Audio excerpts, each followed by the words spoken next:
Авторы Абай Құнанбаев. Ғылым таппай мақтанба. Ғылым таппай мақтанба, орын таппай баптанба. Құмарланып шаттанба, ойнап басқа күлуге. Бес нәрседен қашық бол, бес нәрсеге асық бол. Адам болам десеңіз, тілеуін өмірдің алдында. Оған қайғы жесеңіз, өсек өтірік мақтаншақ, еріншек бекер мал шашпақ. Бес дұшпанын білсеңіз, талап еңбек терең ой, қанағат рахым ойлап қой.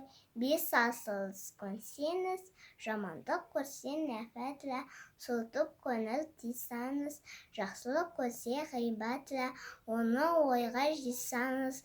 Ғалым болмай немене, балалықты қисаңыз, сізге ғылым кім берер? Жанбай жатып сөнсеңіз, дүниеде өзі, малда өзі, ғылымға көңіл берсеңіз.